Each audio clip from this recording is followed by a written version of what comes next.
Time now for sports on 104.7 The Cave. Here's Ned Reynolds.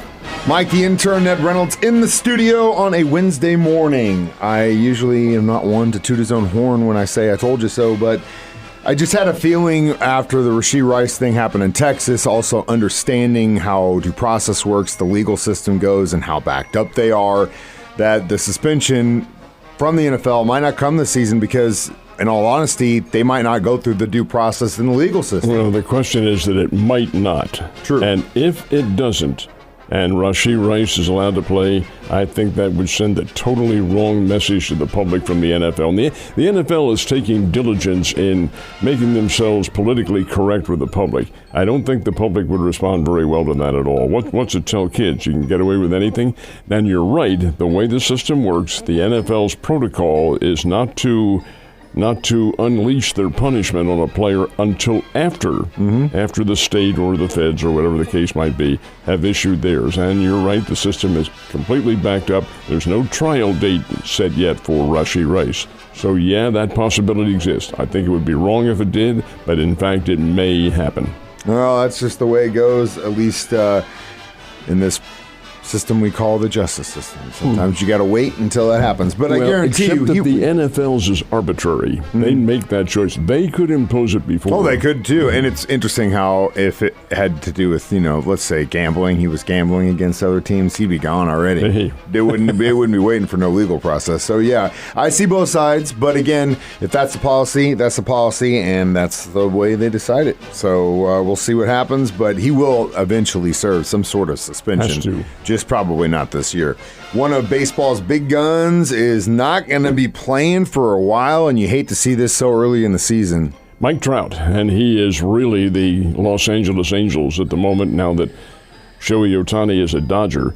But here is Mike Trout, the big gun on that team, and he is out for the foreseeable future with a torn meniscus in one of his knees. I kind of don't know which one it is, but regardless of that, a torn meniscus. Does that keep him out for the season? Probably not, because that's arthroscopic surgery, and he can recover and become effective probably within a period of about a month.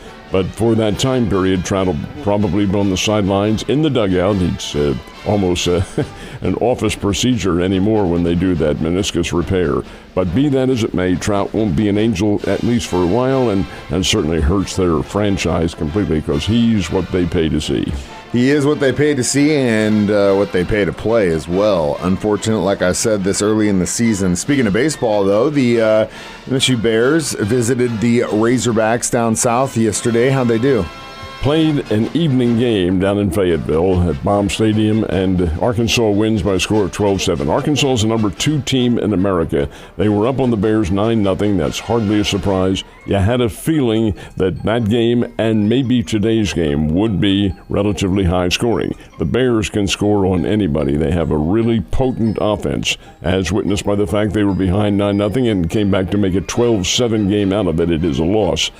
But neither Arkansas nor Missouri State is throwing their top-line pitchers. Bears don't have that many top-line pitchers. Arkansas does, but they wait for their weekend series, which is in the conference, and that's where the difference lies. They play again late this afternoon in Fayetteville. I wouldn't be at all surprised to see another high-scoring game because the Banners love this. Yeah, well, and like you said, this is kind of one of those situations where it's like, let's not waste our good guys and let these guys have a high-scoring game. And the Cardinals had a doubleheader yesterday. Did it end up being what you thought it was going to be? Kind of one of those late afternoon. Did they charge double emission? That's what I want to know. I have yet to figure out what they did because the split between the games was only about 45 minutes. Yeah, that's what I'm saying. Now, under normal circumstances, that's 2 for the price of 1. That's what I'm saying. And that's not the way the major leagues operate anymore. I don't know what they did. But I do know in the first game, Cardinals had to look out on the mound and, hey, that's Jack Flaherty out there pitching for Detroit. He was wearing the Cardinals uniform at this time last year. And oh my, did he ever get off to a great start. Flaherty, folks, set a major league, actually an American League record by striking out the first 7 batters he faced. I mean, get this, that is 3 innings worth. He struck them all out.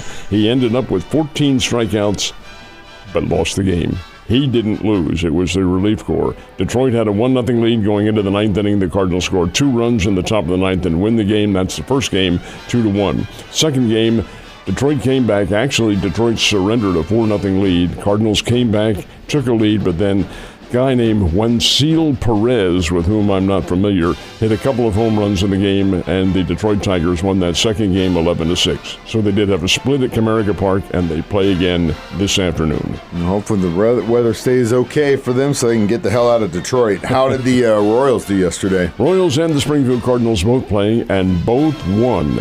Kansas City came away with the 4-1 win over the Toronto Blue Jays playing in Canada, and a very big day for Mike Massey. He had 2 RBIs, and he's the guy who struck out with a tying run on third base the night before. They are the variables of baseball. Anything can happen. So the Royals get a win 4-1 over Toronto. Springfield Cardinals had a 4-game losing streak when they took the field in Tulsa against the Tulsa Drillers.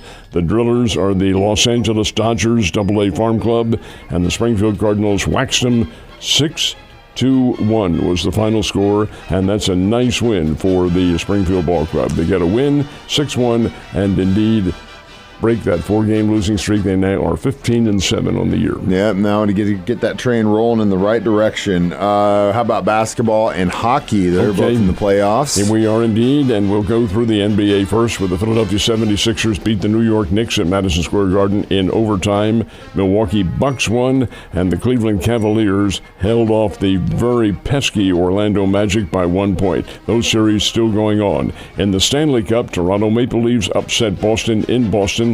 Carolina Hurricane beat the Islanders of New York, and that wins the series for the Carolina club.